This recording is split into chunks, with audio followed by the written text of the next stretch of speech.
Wellman TV. Bobby Aguilar. Kabanata 11. Nang marinig ang sinabi ng sekretarya, nagbago ang mukha ni Bobby Aguilar. Alam niyang hindi ordinaryong tao si Emily Taylor, ngunit hindi niya inaasahan na si Miss Taylor ang magiging investor ng Taylor family ng Capital City. Emily Taylor. Biglang naintindihan ni Bobby Aguilar. Hindi nakapagtataka na si Emily Taylor ay may napakalakas na aura. Hindi nakakagulat na sinabi ng kanyang ama na ang pamilyang Taylor ang mag-aalaga sa kanya, at hindi nakakagulat na si Ray Walters ay labis na natatakot kay Emily Taylor. Ngayon alam mo na ang pagkakaiba mo sa ating Miss Taylor, di ba? Mukhang nasiyahan ng sekretarya sa reaksyon ni Bobby Aguilar. Matagal na natahimik si Bobby Aguilar. Sa sandaling ito, bigla niyang sinabi, "So ano? Balang araw, magiging pantay ako sa pamilya Taylor." At saka, hindi kailanman minamaliit ni Miss Taylor ang sinuman dahil sa kanyang katayuan. Unti-unting nanlamig ang mukha ng sekretarya. Hindi mo talaga alam kung ano ang makakabuti sa iyo. Malamig na sabi ng sekretarya. Kung alam mo kung ano ang makakabuti sa iyo, lumayo ka sa ating Miss Taylor. Matapos bitawan ang mga salitang iyon, tumalikod ang sekretarya at sumakay sa kotse, hindi na pinapansin si Bobby Aguilar. Sa katunayan, ang pamilya Taylor ay isang mataas at makapangyarihang buhay, ngunit ang pamana na iniwan ng kanyang ama ay napuno kay Bobby Aguilar ng kumpiyansa. Ang mga halamang gamot ay inihatid sa looban. Matapos malaman ang pagkakakilanlan ni Emily Taylor, ang presyo sa puso ni Bobby Aguilar ay hindi maiwasang tumaas ng husto. Kung maaabot ko ang stage ng foundation establishment, kahit ang pamilyang Taylor ay kailangang tretuhin ako bilang pantay, di ba? Napaisip si Bobby Aguilar sa sarili. Hindi nag-aksaya ng panahon si Bobby Aguilar at agad na sinimulan ang pagpino ng chi gathering pill ayon sa pamamaraan sa kanyang isipan. Ang pagpipino ng chi gathering pill ay napakasimple at maaaring gawin gamit ang isang karaniwang bakal na palayok. Gayunpaman, dahil sa kanyang hindi pamilyar sa pamamaraan, si Bobby Aguilar ay nabigo ng 7 o ilang beses na matagumpay na napino ang isang tableta. Sa gabi, si Bobby Aguilar ay may kabuuang 5 chi gathering pills sa kanyang kamay. Ang 5 chi gathering pills na ito ay sapat na para maabot ko ang second layer chi refining stage. Napaisip si Bobby Aguilar sa sarili. Hindi na siya nag-aksaya ng oras at agad na nilunok ang 5 chi gathering pills sa kanyang tiyan. Sa sandaling ang chi gathering pills ay pumasok sa kanyang tiyan, biglang naramdaman ni Bobby Aguilar ang pag-init ng kanyang katawan. Pagkatapos, naglakbay ang enerhiya sa buong katawan niya bago dahan-daang bumaon sa kanyang dantian. Bahagyang ipinikit ni Bobby Aguilar ang kanyang mga mata, at ang bawat acupuncture point sa kanyang katawan ay kumikinang na may madilim na liwanag. Makalipas ang isang oras, isang kaluskos na parang popong beans ang nagmula sa katawan ni Bobby Aguilar. Maya-maya pa, binuksan ni Bobby Aguilar ang kanyang mga mata ng whoosh. Sa sandaling ito, nawala ang pagkamahiyain sa kanyang mga mata, napalitan ng hindi maipaliwanag na pagtitiwala. Ang kapangyarihan ng second layer chi refining stage ay napakalakas. Dahan-daang kinuyam ni Bobby Aguilar ang kanyang kamao, naramdaman ng walang katulad na lakas na pumupuno sa kanyang katawan. Ang kanyang katawan ay naging lubhang magaan. Ang lakas na ito ay nagbigay daan kay Bobby Aguilar na mabawi ang kanyang nawalang kumpiyansa. Bago pa niya matamasa ang kapangyarihang ito, may biglang kumatok sa pinto. Nagmamadaling bumangon si Bobby Aguilar at pumunta sa pintuan. Pagkabukas ng pinto ay nakita niya si Emily Taylor na nakatayo sa entrance. Sa tabi niya ay isang matangkad at matipunong lalaki. Napakurap si Emily Taylor at nagtanong, "Natanggap mo ba ang lahat ng mga halamang gamot?" Nagpapasalamat na sinabi ni Bobby Aguilar, "Miss Taylor, maraming salamat." Nagulat si Emily Taylor, "Miss Taylor. Paano mo nalaman na Taylor ang apelyido ko?" Mapait na ngumiti si Bobby Aguilar, "I'm just too stupid. I should have guessed earlier. Dummy, ano ang mahalaga kung nahulaan mo ito o hindi?" Si Emily Taylor ay nakatayo sa tiptoe, marahang tinatapik ang ulo ni Bobby Aguilar. Kung makikita ng iba ang nakakaakit na kilos na ito, tiyak na magugulat sila. Inimbitahan ni Bobby Aguilar si Emily Taylor sa bahay, at umupo silang lahat sa mesa sa looban. Hayaan mong ipakilala kita. Sa sandaling iyon, itinuro ni Emily Taylor ang matipunong lalaking nakatayo sa likuran niya. Ito ang bodyguard ko. Para hindi ka mabuli, hahayaan ko siyang sundan ka simula ngayon, natatawang sabi ni Emily Taylor. Nang marinig ito, nagmamadaling umiling si Bobby Aguilar. Miss Taylor, salamat sa iyong kabaitan, ngunit hindi ko na kailangan ng sinumang magtatanggol sa akin. Iginala ni Emily Taylor ang kanyang mga mata. Si Ray Walters ay maaaring hindi maglakas loob na abalahin ka, ngunit sino ang makakagarantiya na ang iba ay hindi? Ang bodyguard na ito ay isang retiradong miyembro ng Choiseul Battle Zone.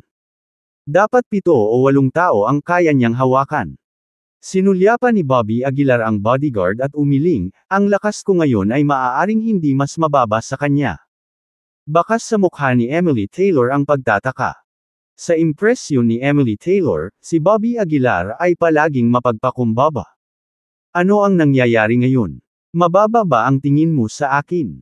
Bakas din sa mukha ng bodyguard ang lamig. Nagmamadaling ikinaway ni Bobby Aguilar ang kanyang mga kamay. You misunderstand. I didn't mean that. It's just, I don't need your protection anymore. Kung ano ang orihinal na isang mapagpakumbabang pahayag ay parang hindi ka panipaniwalang mayabang sa pandinig ng bodyguard. Galit na sabi ng bodyguard, Miss, hayaan mo akong turuan siya ng leksyon. Hindi pwede. Hindi man lang inisip ni Emily Taylor bago siya direktang tumanggi. Mukhang naintindihan ng bodyguard ang mga alalahanin ni Emily Taylor. Agad siyang nagmakaawa, Miss, huwag kang mag-alala. Pipigilan ko ang lakas ko at hindi ko siya sasaktan. Bago pa makapagsalita si Emily Taylor, nagmamadaling iwinagayway ni Bobby Aguilar ang kanyang kamay, hindi na kailangan. Medyo mabigat pa ang mga kamay ko, at baka masaktan kita. Kabanata 12. Ang mga sinabi ni Bobby Aguilar ay walang alinlangan na lalong ikinagalit ng bodyguard. Mariin niyang ikinuyom ang kanyang mga kamao, nandidiri siya na hindi niya agad kayang sumugod at patayin si Bobby Aguilar. Maging si Emily Taylor ay tila labis na nagulat. Bahagyang nakanganga ang maliit na bibig niya, parang hindi makapaniwalang nanggaling ang mga salitang ito sa bibig ni Bobby Aguilar. Miss, nakikiusap ako sayo. Galit na sabi ng bodyguard. Hindi pa siya nakaranas ng gayong kahihiyan sa kanyang buhay. Ang mga bagong kabanata sa novel ay naipublish sa Sige. Sa wakas ay pumayag si Emily Taylor. Ngunit hindi mo siya dapat saktan, maintindihan.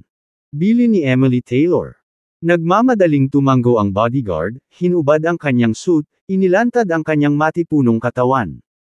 Si Bobby Aguilar, nang makita ito, ay nagkaroon din ng pananibik sa kanyang puso. Narating na lamang ni Bobby Aguilar ang second layered sheer refining, talagang gustong subukan ni Bobby Aguilar ang sarili niyang lakas. Anak, kung hindi dahil sa pagtutol ni Miss, siguradong babaliin ko ang mga paa mo ngayon. Malamig na sabi ng bodyguard. Gayunpaman, tila magalang si Bobby Aguilar. Bahagya siyang yumuko at nakangiting sinabi, Please do your best and hold nothing back. Ang mga salitang ito ay tiyak na nagpagalit sa bodyguard, halos mawalan ng katwiran. Sige, kung naghahanap ka ng kamatayan, huwag mo akong sisihin. Umungol ang bodyguard, na ikuyom ang kanyang mga kamao at sumugod kay Bobby Aguilar. Matangkad ang bodyguard, at kasing laki ng sunpot ang kanyang mga kamao. Isang malakas na bugzo ng hangin ang sumugod. Gayunpaman, tumayo si Bobby Aguilar nang hindi gumagalaw. Nagulat siya nang makitang parang slow motion ang mga galaw ng bodyguard sa harapan niya. Nakuha kita ngayon. Nakita ng bodyguard na hindi gumagalaw si Bobby Aguilar at hindi niya maiwasang mapangiti sa loob. Papalapit ng papalapit ang kamao niya sa mukha ni Bobby Aguilar na para bang sasampalin ito. Tumigil ka. Hindi napigilan ni Emily Taylor na mapasigaw, mabilis na tumayo at sumigaw. Ngunit huli na ang lahat, at wala nang masyadong pakialam ang bodyguard. Akmang tatama na ang kamao sa mukha ni Bobby Aguilar, tuluyan na siyang gumalaw. Bahagyang ikiling ni Bobby Aguilar ang kanyang katawan, at ang malaking kamao ay dumaan sa kanyang mukha. Kaagad pagkatapos, itinaas ni Bobby Aguilar ang kanyang palad at hinampas ang dibdib ng bodyguard. Sa isang malakas na putok, pinalipad talaga ang maskuladong bodyguard. Ang napakalaking puwersa ay nagpaubo sa kanya ng dugo at nagdulot ng hindi matiis na sakit. Ibinaba ni Bobby Aguilar ang kanyang palad, medyo tuwang-tuwa na nagsabing, talagang may napakalaking kapangyarihan ito. Ngayon lang, 30% lang ng lakas niya ang ginamit ni Bobby Aguilar para masugatan ng husto ang bodyguard. Paano kung lumabas siya ng todo? Sino ang nakakaalam? Mas matindi ang reaksyon ni Emily Taylor, tinakpan ang bibig gamit ang kamay. Itong si Bobby Aguilar. Talagang itinago niya ang kanyang mga kakayahan. Hindi lamang siya nagkaroon ng pambihirang kakayahan sa medisina, ngunit mahusay din ang kanyang martial arts. Sa ilang sandali, mas pinahahalagahan ni Emily Taylor si Bobby Aguilar. Ibang-iba siya sa mga mayayabang at dominanteng binata sa capital city. Ang kahinhinan at pagiging magalang ni Bobby Aguilar ay halos hindi kapanipaniwala kay Emily Taylor. Ayos ka lang ba? Mabilis na naglakad si Bobby Aguilar sa bodyguard, tinulungan itong tumayo. Hinawakan ng bodyguard ang kanyang dibdib, tila sobrang sakit. Hindi mapigilan ni Bobby Aguilar ang pagkataranta. Dali-dali niyang tinulungan ang bodyguard na maupo sa isang upuan at sinabing, "Ikaw.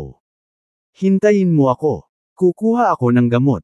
Pagkatapos sabihin ito, mabilis na tumakbo si Bobby Aguilar sa kusina, gamit ang natitirang medikal na surplus upang mapunan ang isang ordinaryong damo. Ang damong ito ay tinatawag na sudang, ang pinaka-basic sa kanyang medikal na pamana. Kinailangan ng buong-buong oras para gumawa ng Bobby Aguilar ng sudang pill. Pinunasan ang pawis sa noo, bumalik siya sa gilid ng bodyguard. "Kuya, kunin mo na to dali." Sabi ni Bobby Aguilar na may guilt. Nang makita ang pagsisisi ni Bobby Aguilar, hindi napigilan ni Emily Taylor na matawa. Matapos inumin ng bodyguard ang tableta, unti-unting humipa ang sakit.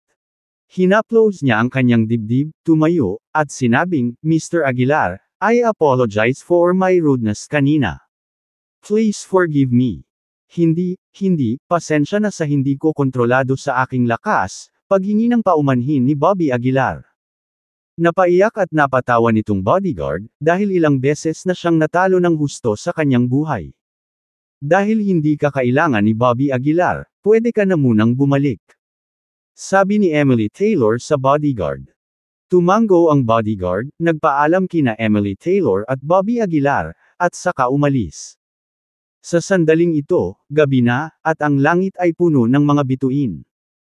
Naupo sina Bobby Aguilar at Emily Taylor sa looban, na lumilikha ng medyo mainit na kapaligiran. "Hindi ko talaga akalain na ganoon kakagaling." Nakangiting sabi ni Emily Taylor. "Actually, hindi ko rin inaasahan." Bahagyang napabuntong hininga si Bobby Aguilar. Bago ito, palaging iniisip ni Bobby Aguilar na mamumuhay siya ng katamtaman. "Hindi ko talaga alam kung ano ang iniisip ng dati mong asawa, binigay mo ang isang mabuting tao na tulad mo." Nakangiting tumingin si Emily Taylor kay Bobby Aguilar. Dahil dito, medyo namula si Bobby Aguilar, nakaramdam ng hindi karapat-dapat. Sylvia Johnson. Hindi akalain na si Bobby Aguilar ay isang uri ng natatanging tao. Sa sandaling ito, biglang nagtanong si Emily Taylor, "Gusto mo ba talaga siya?" "Ha?" Nagulat si Bobby Aguilar, tila hindi naiintindihan ang kahulugan ni Emily Taylor. "I mean, gusto mo ba talaga si Sylvia Johnson?" Napatingin si Emily Taylor kay Bobby Aguilar, tila nagniningning ang mga mata. Nag-isip sandali si Bobby Aguilar at pagkatapos ay sinabing, "Sa totoo lang, bago ang aming diborsyo, nagustuhan ko siya. Ngunit, pagkatapos malaman ang tungkol sa kanyang pakikipagrelasyon kay Gary Brown, naiinis at nasusuka lang ako sa kanya. Kung nagustuhan ko pa rin siya sa kabila nito, I would be too spineless." Matapos pakinggan ang mga salita ni Bobby Aguilar, ngumiti si Emily Taylor, "Talaga? Talaga?" Tumango si Bobby Aguilar. Namumulaklak ang mukha ni Emily Taylor na may ngiti. Sa sandaling ito, biglang nagtanong si Emily Taylor, "Paano ako?" Kabanata 13. Natigilan si Bobby Aguilar. Panay ang tingin niya kay Emily Taylor, na para bang hindi makapaniwala sa sariling pandinig. Ano ang sinabi mo? Pansamantalang tanong ni Bobby. Umiling si Emily, nakangiti, wala. Hindi man itinuloy ni Emily ang pagtatanong, lumakas ang tibok ng puso ni Bobby. Matapos ang kanilang oras na magkasama, si Bobby ay natural na nagkaroon ng damdamin para kay Emily, ngunit nadama niyang hindi siya karapat-dapat sa kanya. Ngunit kung talagang sinadya ni Emily ang kanyang sinabi, isa sa panganib ni Bobby ang lahat para maging sapat ang kanyang sarili para sa kanya. Pagkaalis ni Emily, hindi pa rin matahimik ang puso ni Bobby. Mag-isa siyang nakaupo sa looban, nakatingala sa mabituing kalangitan, mahinang bumubulong, siya ba ay tinutokso ako, o seryoso? Hindi alam ni Bobby, ngunit mula sa sandaling iyon, ang kanyang estado ng pag-iisip ay dumaan sa mga pagbabago sa mundo. Kinabukasan. Isang araw na lang ang natitira bago ang piging ng pamilya Taylor. Ang mga imbitasyon ay ipinadala sa bawat pangunahing pamilya sa River City. Ngunit hindi interesado si Bobby doon. Ang kanyang mga iniisip ay nakatuon sa kung paano palakasin ang kanyang sariling lakas. Sa pagkakataong iyon ay biglang nagring ang phone ni Bobby. Pagkakuha nito, nakita ni Bobby na si Old Bill Johnson ang tumatawag. Ang matandang Bill Johnson ay nagpakita ng kabaitan kay Bobby at siya lamang ang nag-iisa sa pamilya Johnson na nagtratong mabuti kay Bobby. Kaya naman, sinagot niya agad ang tawag. Lolo. Hindi sinasadyang malungkot ang boses ni Bobby. Na-update mula Nob Elbon. Si, Om. Ang nanginginig na boses ni Old Bill ay nagsabi, Bobby, I'm sorry. Hindi mo kasalanan, Lolo, sagot ni Bobby, huminga ng malalim. Sa buong Johnson family, ikaw lang ang nagtrato sa akin bilang isang tao. Pero ngayon, ayokong umasa sa Johnson family para sa buhay ko. I don't want to rely on anyone, Bobby idineklara ng mataimtim. Namayani ang katahimikan sa kabilang linya. Pagkaraan ng ilang sandali, nanginginig na nagtanong si Old Bill, Bobby, pwede ka bang bumalik para makita ako? Saglit itong pinag-isipan ni Bobby bago sinabing, sige, dapat akong magpaalam sa iyo ng maayos. Pagkatapos ibaba ang tawag, tumayo si Bobby at tinungo ang tahanan ng pamilyang Johnson. Ang mga Johnson ay natipon lahat. Mula nang matanggap ni Sylvia ang imbitasyon mula sa pamilya Taylor, lalo pang lumakas ang kanyang kay-abangan.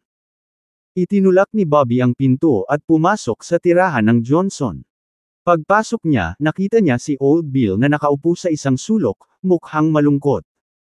Siya ay tila mas matanda at mas mahina kaysa dati, at ang kanyang katayuan sa pamilyang Johnson ay malinaw na hindi na tulad ng dati.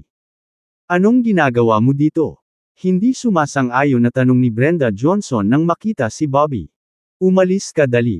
Huwag mong hayaang magkamali si Gary Brown, sabi ni Brenda na may halong humph. Napangisi si Bobby sa inasta ni Brenda. Hiniling ko si Bobby na bumalik, kumaway si Old Bill sa kanya. With a hint of displeasure, Sylvia said, Lolo, bakit mo tinawag itong loser? Nakipaghiwalay na ako sa kanya, at si Gary Brown ang bago kong asawa. Nang matapos, tinuro ni Sylvia si Bobby at pinagalitan, bilasan mo at umalis ka dito. Kapag bumalik si Gary at nakita ka, papatayin ka niya. Hindi na nag-abalang sumagot si Bobby kay Sylvia. Sa halip, lumapit siya kay Old Bill at medyo yumuko, humihingi ng paumanhin, Lolo, natatakot ako na ito na ang huling beses na pupunta ako sa tahanan ng pamilyang Johnson. Nang marinig ito, nabasa ang mga mata ni Old Bill. Hinawakan niya ang kamay ni Bobby, ang masakit na boses na nagsasabing, Bobby, pwede ka bang manatili? Kahit na naghiwalay na kayo ni Sylvia, nakikita pa rin kita bilang apo. Sa kabila ng kanyang malambot na puso, umiling si Bobby, hindi. Hindi napigilan ni Sylvia na tuyain, Lolo, ang katandaan mo talaga. Lagi mong sinasabi na si Bobby ang magdadala ng swerte sa pamilya natin kay Johnson. Ano ang dala niya nitong 3 taon? Bukod sa paggawa ng gawaing bahay at pagluluto, wala siyang silbi. Sa kabilang banda, ang swerte ko ay mas lalong bumuti simula nang hiwalayan ko siya. Hinaway-kaway ni Sylvia ang invitation letter sa kanyang kamay, hinampas ito sa mesa. Tingnan mong mabuti, ito ang imbitasyon ng pamilya Taylor. Inimbitahan ako ng pamilya Taylor ng Capital City, Sylvia Johnson. Pagmamalaking deklara ni Sylvia. Sinulyapan ito ni Bobby, at ito ang imbitasyon ng pamilya Taylor. Hanggat mayroon akong imbitasyon na ito, ang aming pamilya Johnson ay sasali sa hanay ng mga unang klase ng pamilya ng River City sa madaling panahon, sabi ni Sylvia na may hajijek. Ngumisi si Bobby, I doubt it. You should take a look at what you are.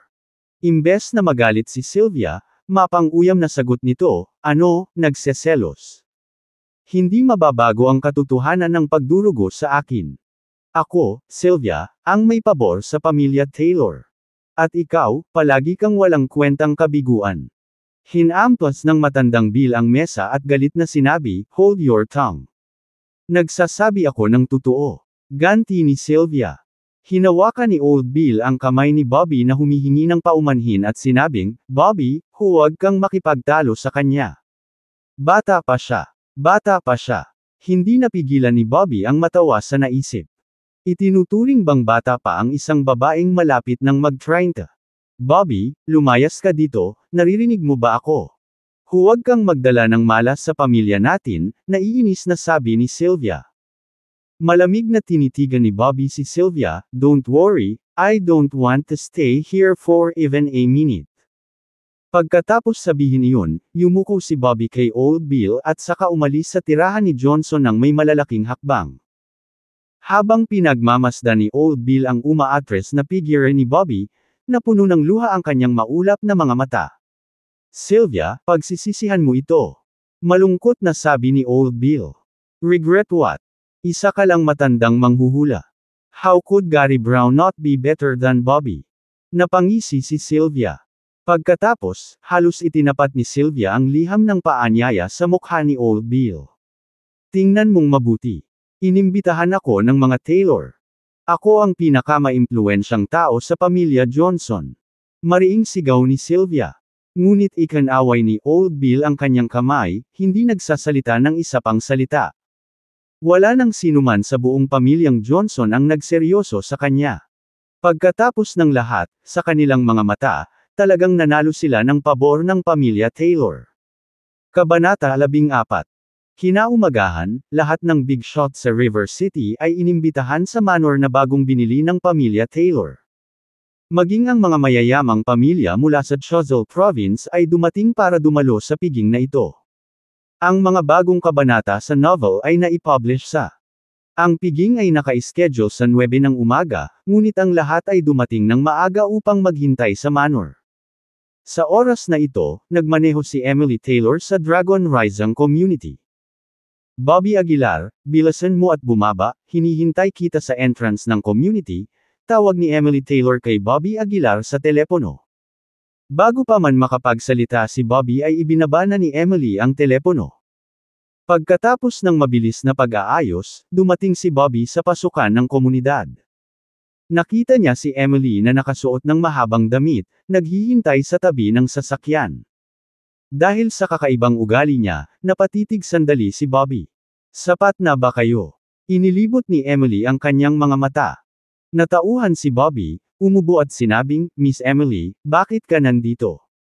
Ngumiti si Emily at sinabing, sumakay ka na sa kotse, ihahatid na kita para bumili ng damit. Bumili ng damit. Lalong naguluhan si Bobby. Hindi bagay sa mga formal na okasyon ang mga damit na suot mo, nakangiting sabi ni Emily. Gustong tumanggi ni Bobby, ngunit ang pagmamalabos na ugali ni Emily ay wala siyang puwang upang labanan. Pagkasakay sa sasakyan, pumunta silang dalawa sa isang shopping mall sa River City. This outfit is not bad. You should try it on, maingat na pinili ni Emily ang mga damit sa mall. Mukhang masarap din ang isang ito, subukan mo. Mukhang bagay din sa'yo yung isa. Sa huli, nagsuot ng itim na suit si Bobby at lumabas ng fitting room. Habang nakatayo sa harap ng salamin, halos hindi makapaniwala si Bobby na ang taong nakita niya ay ang kanyang sarili. Sa katunayan, ang mga damit ay gumagawa ng tao. Mukhang gwapo ka. Pang-aasar ni Emily. Napakamot ng ulo si Bobby na medyo nahihiya. Pack up all these clothes. Nilabas ni Emily ang kanyang bank card at ibinigay sa tindera. No need, I can't wear that many. Nagmamadaling umiling si Bobby. Iginala ni Emily ang kanyang mga mata, hindi naman gaanong magastos, mag-impake ka na lang. Palihim na sinulyapan ni Bobby ang kwenta at hindi mapigil ang mapabuntong hininga. Ang mga damit ay nagkakahalaga ng halos $160,000. Ang mundo ng mayayaman ay talagang hindi maintindihan, sabi ni Bobby na may mapait na ngiti. Suot ang suit, bumalik si Bobby sa manor kasama si Emily Taylor. Sa ngayon, maraming bisita ang dumating sa manor. Karamihan sa kanila ay nagtataglay ng marangal na katayuan at kahangahangang posisyon. Sa pagbabalik sa mansyon, ipinagpatuloy ni Emily Taylor ang kanyang nakagawiyang pag-uugali, at ang kanyang malakas na aura ay parang gabi at araw kumpara sa dati. Hindi pa nakadalaw si Bobby sa ganoong piging, kaya medyo kinakabahan siya. Relax, nakangiting sabi ni Emily. Tandaan, nandito sila para hanapin tayo. Tretuhin mo ang iyong sarili bilang host, sabi ni Emily, Commandant. Biglang natigilan si Bobby. Tayo. Dahil sa sinabi ni Emily, kinikilig si Bobby. Noon lang, biglang nakita ni Bobby sina Sylvia Johnson at Gary Brown na papasok mula sa entrance, magkahawak kamay, na mukhang sobrang intimate. Nang makita sila ni Bobby ay napansin din niya ang mga ito. Agad na hinalikan ni Gary Brown si Sylvia sa mukha at saka humakbang papunta kay Bobby. Walang kamalay-malay na kumuyam ang mga kamao ni Bobby, at ang kanyang mukha ay naging sobrang lamig. Dahil sa galit sa dibdib niya, gustong katayin ni Bobby ang kasuklam-suklam na mag-asawang ito. Sa sandaling ito, biglang naramdaman ni Bobby ang isang pares ng kamay na humawak sa kanyang kamay. Pagtingin niya sa ibaba, nakita niya ang maselang kamay ni Emily Taylor na mukhang nakahawak sa kanya. Galit pa rin. Napakurap si Emily kay Bobby. Hindi masabi ang pasasalamat ni Bobby.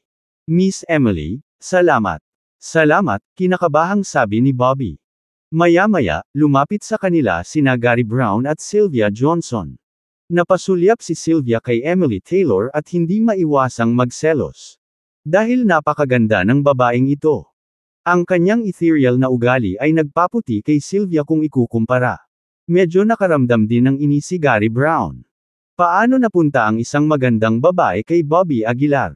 Bobby Aguilar, para sa iyo ba ang ganitong okasyon? Ngumisi si Sylvia. Malamig na sabi ni Bobby, kung kaya mo, bakit hindi ako? Pagkarinig nito, masiglang sinabi ni Sylvia, inimbitahan ako ng pamilya Taylor. Pagkasabi niyon ay sinadya niyang tumingin kay Emily Taylor na parang nagpapakita. Pero baka sa mukha ni Emily ang saya. Miss, I didn't expect you to come too. It seems your family has some strength, tumingin si Gary Brown kay Emily Taylor at magalang na sinabi. Walang pakialam na sinabi ni Emily Taylor, katamtaman lang. Humalaklak si Gary Brown at sinabing, nakatanggap din ng imbitasyon ng aming pamilyang Brown mula sa pamilyang Taylor, kaya bakit hindi tayo magiging magkaibigan? Baka magtulungan tayo sa negosyo mamaya. Tiningnan ni Emily Taylor si Gary Brown pataas at pababa at minisyon, magkaibigan. Are you even worthy? Biglang umasim ang mukha ni Gary Brown. Miss, medyo sobra-sobra na ang sinasabi mo, medyo displeased na sabi ni Gary Brown. Kilala ko ang karamihan sa mahahalagang tao sa River City, ngunit hindi pa kita nakikita. May sinasabi ang aking pamilyang Brown sa River City, at sa pagiging kaibigan mo sa akin, hindi ka mawawala. Ngumisi si Emily Taylor, ang pamilyang Brown ay wala sa paningin ko. Nanlamig ang mukha ni Gary Brown. Hindi na nag-abala pa si Emily Taylor kay Gary Brown. Tumingin siya kay Bobby Aguilar at sinabing, maghintay ka muna rito. May mga bagay akong dapat harapin. Nagmamadaling tumanggo si Bobby, sige, sige. Pagkaalis ni Emily, antong hininga si Sylvia, what's the big deal? Di ba slot lang siya? In his heart, Gary Brown also cursed. Mabahong asong babae, hintayin mo ako, sa bandang huli ihihiga na kita. Then, Gary Brown looked at Bobby Aguilar and snorted coldly, sabihin mo sa mabahong babaeng yan na huwag mahulog sa kamay ko. Kung hindi, hindi ko siya bibitawan. Gayunpaman, ngumisi si Bobby, Gary Brown, mas mabuting humingi ka ng tawad sa kanya, kung hindi, ikaw ay magiging napakamiserable. Kabanata 15. Nang marinig ito, humagalpak ng tawa sina Gary Brown at Sylvia Johnson. Kid, you dare to threaten me. Parang hindi ka tinuruan ng leksyon ni Ray Walters. Ngumisi si Gary Brown. Tila, hindi maintindihan ni Gary Brown ang kahulugan ni Bobby Aguilar. Hindi na nag-abalang magpaliwanag si Bobby Aguilar at ngumiti lang, Gary Brown, sana hindi ka magsisi. Panghihinayang. Ikinalulungkot ko ang aking puwet. Galit na nagmura si Gary Brown. Hindi na nag-aksaya pa si Bobby Aguilar ng mga salita sa kanya at tumalikod na para maglakad palayo. Maraming masasarap na pagkain sa piging, karamihan ay hindi pa nakikita ni Bobby Aguilar. Nitong mga nakaraang araw, kadalasang kumakain ng pansit si Bobby Aguilar. Kaya naman, hindi niya inalintana ang kanyang imahe at buong puso siyang kumain sa handaan. Such a stinky loser. Nang makita ang hitsura ni Bobby Aguilar, lalo pang kitang-kita ang pagkasuklam ni Sylvia Johnson. Sa sandaling ito, isang binata ang lumapit kay Gary Brown. Ang binatang ito ay walang iba kundi si Derek Peterson, ang anak ni Douglas Peterson, ang pinakamayamang tao sa River City. Gary Brown, nandito ka rin. Lumapit si Derek Peterson at nakangiting binati si Gary Brown. Tumingin si Gary Brown kay Derek Peterson at sinabing, Mr. Peterson, nandito ka rin. Pabirong sabi ni Derek Peterson, yeah, I came with a thick face. Natawa si Gary Brown, Mr. Peterson, stop joking, your father is the richest man in River City. Derek Peterson scoffed, the Peterson family doesn't amount to anything in front of the Taylor family. Nang marinig ito, naging proud ang kapwa sina Sylvia Johnson at Gary Brown, matapos silang imbitahan ng pamilya Taylor. Mr. Peterson, nabalitaan ko na dumalo ka sa salo-salo ng pamilya Taylor kanina. Paano ito? Anumang impormasyon sa loob na maaari mong sabihin sa amin? Mahiwagang tanong ni Gary Brown. Walang itinago si Derek Peterson at diretsyong sinabing, it's not really inside information. Anyway, ang dumating this time is Princess of the Taylor family, apo daw ang pinakamamahal ni Mike Taylor. Babae ba? Bahagyang kumunat ang noo ni Gary Brown. Tumango si Derek Peterson, meron ding iba. Mukhang may balak na suportahan si Miss Taylor sa isang binata sa River City. Isang binata. Nagliwanag ang mga mata ni Gary Brown, at sabik na tanong niya, sino ito? Umiling si Derek Peterson, hindi ko alam, hindi siya sumipot sa handaan. Updated from novel, I.O.M. Si Sylvia Johnson, na nasa tabi nila, ay tuwang-tuwang sinabi, maaari ba itong isa sa atin? Sa paalala ni Sylvia Johnson, naramdaman din ni Gary Brown ang kaunting posibilidad. Sa nakalipas na mga taon, ang pamilyang Brown ay umuunlad sa River City. At karamihan sa kredito ay napunta kay Gary Brown. Higit pa rito, natanggap ni Sylvia Johnson ang imbitasyon mula sa pamilya Taylor ng biglaan. Hindi ba dahil pinahahalagahan nila ang pamilyang Brown? Bukod dito, kakaunti ang mga batang talento na umuusbong sa River City sa mga nakaraang taon.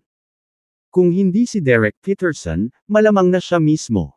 Sa pag-iisip nito, mas naging excited si Gary Brown. Baka ikaw.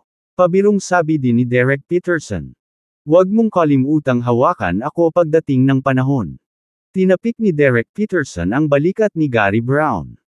Tinapik ni Gary Brown ang kanyang dibdib at sinabing, huwag kang mag-alala, sama-sama tayong magsasama-sama at lumikha ng bagong taas ng kaluwalhatian. Mahusay, ang aking magagandang araw ay narito na sa wakas. Tinakpan ni Sylvia Johnson ang kanyang bibig, masyadong nasasabik sa mga salita. Si Sylvia Johnson ay lalong nagpapasalamat sa kanyang desisyon. Kung sinunod niya si Bobby Aguilar, ang talunan, hindi ba matatapos ang buhay niya? Beach, tingnan ko kung paano mo ito hahaharapin. Bumungad sa isip ni Gary Brown ang mayabang na mukha ni Emily Taylor. Naisip pa niya kung paano niya ipapahiya si Emily Taylor. What's wrong? Napakasama ng mukha mo. Casual na tanong ni Derek Peterson. Ngumuso si Gary Brown, nakasandal sa tenga ni Derek Peterson at sinabing, isang mabahong babae ngayon lang, umaasa sa kanyang medyo kagwapuhan, kumilos ng mataas at makapangyarihan sa akin. Oh! Tumaas ang isang kilay ni Derek Peterson at pabirong sinabing, sino siya? Hindi ko alam, kung hindi ako natatakot na taga Shiglan City siya, nakipag-deal na ako sa kanya. Ngumuso si Gary Brown. Natawa si Derek Peterson, sa pagsuporta sa iyo ng pamilyang Taylor, bakit ka natatakot sa Shiglan City? Totoo yan. Tawa ng tawa si Gary Brown. Kung ikukumpara sa pamilya Taylor, ang Shiglan City ay wala. Sabi ni Gary Brown na may mahinang ngiti. Habang nag-uusap ang dalawa, biglang napunta sa malayo ang tingin ni Gary Brown. Nakita niya si Emily Taylor na nakatayo sa tabi ni Bobby Aguilar, hindi alam kung ano ang pinag-uusapan nila. Tumingin si Gary Brown sa likod ni Emily Taylor na may masamang halik sa kanyang mga mata. Mr. Peterson, ang babaeng sinasabi ko ay siya. Itinuro ni Gary Brown ang direksyon ni Emily Taylor. Nang marinig ito, sinundan ni Derek Peterson ang direksyon ni Gary Brown at tumingin sa ibabaw. Ngunit nang makita niya ng malinaw si Emily Taylor, nagbago ang kanyang mukha. Bigla siyang tumayo. Ikaw, sigurado ka bang siya yun? Si Derek Peterson ay mukhang sobrang putla, na may kahit isang patak ng pawis sa kanyang noo. Oo, sigurado. Si Gary Brown ay mukhang walang pakialam, at nagbiro pa, Mr. Peterson, don't tell me interesado ka rin sa kanya. I'm fucking interested. That's Miss Taylor of the Taylor family, Emily Taylor. If you want to die, go die yourself, don't fucking drag me into it. Galit na saway ni Derek Peterson.